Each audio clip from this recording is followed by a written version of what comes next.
യേശുവിനെ തന്നെ ഒന്ന് ശ്രദ്ധിച്ചേ.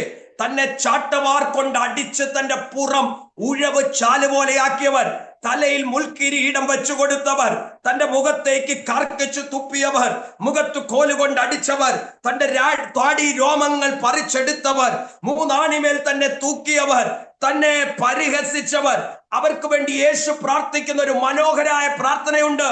ലൂക്കോസ് 23:34. പിതാവേ, ഇവർ ചെയ്യുന്നത് ഇന്നതെന്ന് അറിയായിക കൊണ്ട് ഇവരോട് ക്ഷമിക്കണമേ. യേശു ഇവർ മുടിഞ്ഞു പോകണമെന്ന് പ്രാർത്ഥിച്ചില്ല. ഇവരുടെ തലയിൽ ഇടുത്തി വീഴാൻ പ്രാർത്ഥിച്ചില്ല. നമ്മള് അങ്ങനെയൊന്നും പ്രാർത്ഥിച്ചില്ലെങ്കിൽ നമ്മുടെ ആളുകൾ ഇത്രയെങ്കിലും പ്രാർത്ഥിച്ചു വിടും. കർത്താവേ, നീ അവരോട് ശക്തമായിട്ട് ഇടപെടണമേ. എന്താ നമ്മൾ ഉദ്ദേശിച്ചത്? ഇടപെടണമേ എന്ന് നമ്മളെ പറഞ്ഞില്ലേ? അതിനകത്ത് നമ്മൾ ഉദ്ദേശിച്ചത് അവർ മുടിഞ്ഞു പോകണമെന്ന് തന്നെയാ. നമുക്കറിയാലോ, നമ്മുടെ ഈ വേളച്ചിലും പരിപാടിയൊക്കെ മനുഷ്യന്റെ അടുത്ത് നടക്കുമെങ്കിലും കർത്താവിന് നമ്മുടെ ഹൃദയം അറിയില്ലേ? ഹല്ലേലൂയ. ഇന്ന് രാത്രി ഞാൻ നിങ്ങളോട് പറയാം, അങ്ങനെയൊന്നും പ്രാർത്ഥിക്കാൻ വ്യവസ്ഥയില്ല.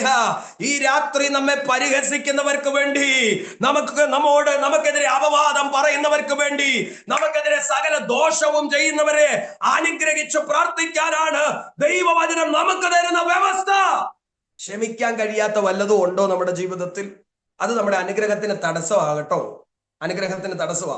കയ്പ് വെച്ചുകൊണ്ട്, പക വെച്ചുകൊണ്ട്, പിണക്കം വെച്ചുകൊണ്ട്. ഞാൻ നിങ്ങളോട് തീർത്തൊരു കാര്യം പറയാം.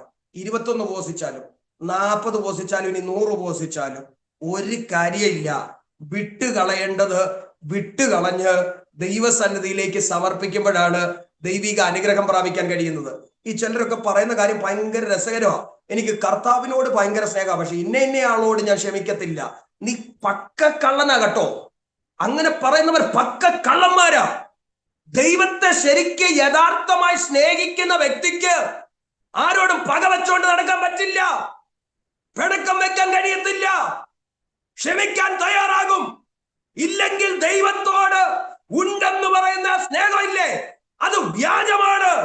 ഈ കർത്തൃമേശ ശുശ്രൂഷ കഴിയുമ്പോഴേ വിശുദ്ധ ചുംബനം കൊടുക്കുന്നൊരു പരിപാടിയുണ്ട്.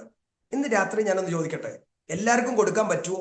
എനിക്ക് തോന്നുന്നത് ഇപ്പം നമ്മുടെ പാസ്റ്റർമാർ ഒത്തിരി എളുപ്പമാക്കിയിട്ടുണ്ട് കാര്യം. നമുക്ക് സമയമില്ലാത്തത് കൊണ്ട് അടുത്ത് നിൽക്കുന്നവർക്ക്, സഹോദരന്മാർ തമ്മിലും സഹോദരിമാർ തമ്മിലും അടുത്ത് നിൽക്കുന്നവർക്ക് കൊടുത്താൽ മതി. അടുത്ത് നിൽക്കുമ്പോൾ വേറൊരു ഗുണമുണ്ട്, നമുക്ക് ഇഷ്ടമില്ലാത്തവരുടെ അടുത്ത് നമ്മൾ ഇരിക്കത്തില്ലല്ലോ. എല്ലാവരെയും സ്നേഹിക്കാൻ പറ്റുന്നില്ലെങ്കിൽ, എല്ലാവരെയും ക്ഷമിക്കാൻ പറ്റുന്നില്ലെങ്കിൽ നമ്മൾ ഈ പറയുന്ന വിശ്വാസം കൊണ്ടും ഒന്നും വലിയ പ്രയോജനമൊന്നും ഇല്ലെന്ന് നമ്മൾ മനസ്സിലാക്കണം. യഥാർത്ഥമായി കർത്താവിനോട് സ്നേഹമുണ്ടോ ക്ഷമിക്കാൻ നമുക്ക് കഴിയണം.